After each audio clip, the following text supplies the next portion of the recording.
Hi, welcome to the small shed. This week I've got a mitre saw to repair in the shed. See you in a minute.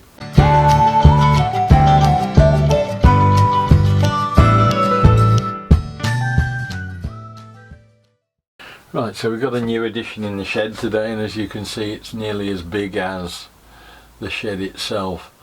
This is a Lumberjack CMS 530 dB sliding compound mitre saw from our men in sheds, and it's got a long story behind it of getting broken and then getting abandoned for probably, I don't know, 2 years or more. And I didn't know what was wrong with it. It's something that had happened when I wasn't in that day. The problem with these things is that they get abused by people who don't know when there's something wrong with the machine and carry on using it because they're not sort of experienced enough to know. And you've got different groups of people coming in on different days, so something wrong with it, nobody mentions it, and then a couple of days later somebody else uses it and they end up breaking the thing. You know, it's not intentional, it just happens. It's the way of the world. We've had it with quite a lot of machines. It's not the machine's fault. They are just getting probably more use than they'd get in a dedicated amateur or pros workshop, and they would look after them better probably. So you know, it's just one of those things that happens. We were having a big clear out in the shed over the other day, and we ended up with a debate as to whether this should be thrown away, and I think the general consensus was yes, it should. And I thought, well, I'll have one go at trying to get hold of Lumberjack and get some spares for it. Somebody else had had a go and not got very far. I sent them an email through their website and got no response whatsoever. So this is not something that hasn't happened before with other companies. They don't really monitor the website emails, I don't think, very well. And on a last ditch effort the other day, I actually rang Lumberjack up, and to be fair, they were very helpful virtually from then on. I've had no problems at all since then. It's just their setup isn't quite right as far as the website's concerned. They said, let us know what the parts are and we'll see what we can do for you. So I then went to the catalogue, which is my second gripe, because it's so, I mean, to be fair, they have a list of parts and the diagram, but the diagram is so small, the numbering on it is so small, you can't even read it. And when you go to the websites and find blow-ups of this, they're just as bad. You go in and zoom in and they're all blocky, they don't show you the numbers or anything really well. And as it happens, the actual damage is only a pulley at the top, which is the drive belt pulley, which has chewed out in the middle on its shaft, and it had started to wobble fairly badly. That has in turn, I subsequently found, after I'd ordered the spare parts, damaged the actual cover, which I don't think is the end of the world. I think we can get around that. So I thought, oh, it's only a matter of ordering a new pulley, and as a default I rang them up to do that. This was on a Thursday. Saturday morning all the parts arrived, so excellent service. It's just getting to the knowledge of the parts that you need that's taking the trouble. So I've ordered and got a new pulley, new gear. That shaft there is quite badly worn. Now I'm not sure whether this will solve the problem, but for 14 or 15 quid I think we're probably worth a try. There's a gearbox on the back that's going to go back on, and the shaft comes through from there. See if we've got all the parts first of all.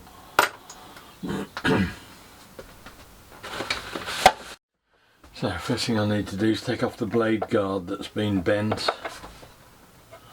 and that's immediately a problem because it's a stupid screw with not a full slot all the way across. Fortunately in my armoury I have a selection of odd, obscure things, one of which is some screwdriver bits with a hole in the middle, so that you only have the two either side prongs. Those engage with that. With any luck we can get that out. I sort of get why they're doing it, because it's a safety thing that they don't want removed, but it does seem ridiculous to have cross posi drive type fixings on everything except that. But that is now can be straightened. It shouldn't be a big job. Just stick that in the vise and do that. Just going to hammer flatten out that bit of metal, hammer it onto a solid block of scrap. Like that. Put that back on then. Better. Now I've had a closer look at the bearings on the chop saw, mitre saw. The one that I had got there, that we've got the replacement shaft that goes into, is fine, and that's very nice. Now I've cleaned it all up, it'll be re-greased, but there's nothing wrong with the fit of that shaft into that bearing, and indeed when it was greased up you could hear it sort of plopping in and out.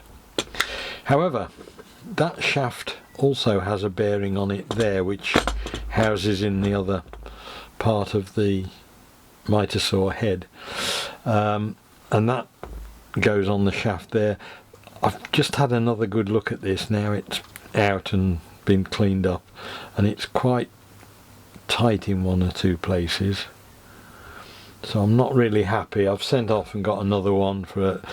Now since I did that belt sander the other week, I found these things are pretty much standard sizes you can buy. You just put in bearing, you know, 28mm by 8mm by whatever, and you get something straight away. It cost about £1.35 or something, and it was on the doorstep within 2 or 3 days. So I'm replacing that bearing. A couple of problems with that then, in that both fitting that into the housing is quite difficult because they're very, very tight fit, and fitting the shaft, the bearing onto the shaft, is very, very tight. It's an interference fit effectively. So what I'm going to do, I don't want to get too much heat into this, but I'm going to warm this up. I'm going to put that in the freezer for a day, and hopefully that will get smaller, that will get bigger, push the two together, and that should then slide all the way on to there like that and get me in a new position. And then we can sink that bearing into the main housing by putting this whole assembly in the fridge or the freezer, and just get the warm air gun on the alloy casing that this slides into, and hopefully it'll all go together without too much violence, because the more you smack these things around, the more you're likely to end up with a problem. I've got a hole there so that it supports the inside of that race reasonably well, so that if I hit it, it won't just distort the thing. That now starts to go in okay.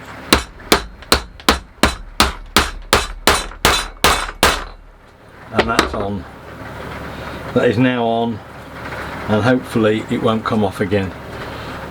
Already now it's locked up solid, doesn't take long, but that hole in there has just prevented that from getting distorted. So we've now got that one nicely together. Right, I can hardly bear my hands on that now, so I'm just going to go and get the cog out of the freezer. So that's been at -20 for 2 days. So let's get our tickling stick and a block of wood. Just got to make sure I get it in the right way round, that's all. Gears on this side, shaft goes through with the pulley on the back.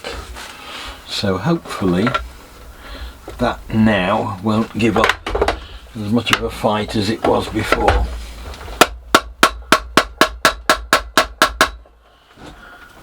Right, that's got the ball race in. I've just popped the pulley on the back.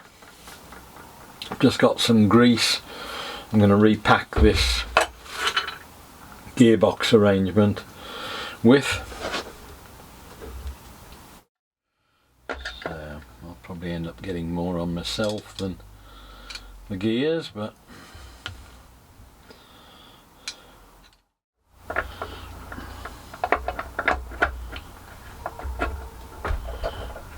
that's lovely. That's it. Clean this up, put the screws in, and I think we're pretty much there.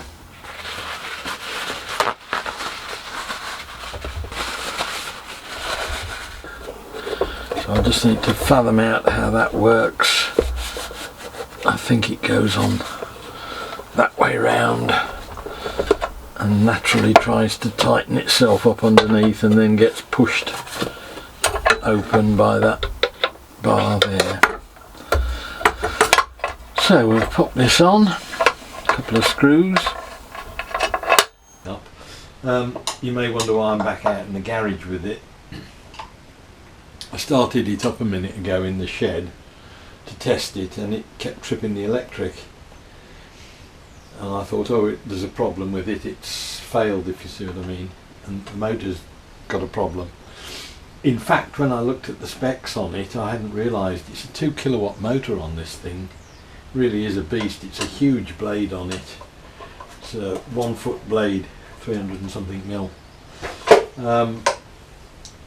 And so of course it was tripping the electric out because I've got a 16 amp breaker in there. When this thing starts off, it's probably just kicking out more than that, particularly if the lights are on in there. So I brought it in the house just to try it out and give it a test.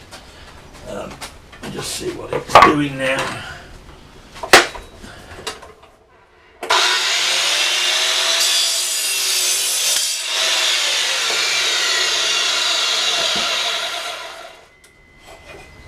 Fine. So that's now working. We'll get that back into the shed and job done. Well, that seems to have done the job. The saw's back ensconced in the mending sheds unit. It's had 3 or 4 days of use and nothing's broken yet, so good signs on that. Probably have to get the blade sharpened because it's burning the wood a bit at the moment, so I'll probably get a new blade for it and get the old one sharpened so that we've got a pair that we can rotate. Hope it was of interest. Look forward to seeing you next week. We'll try and do something different. See you then. Bye.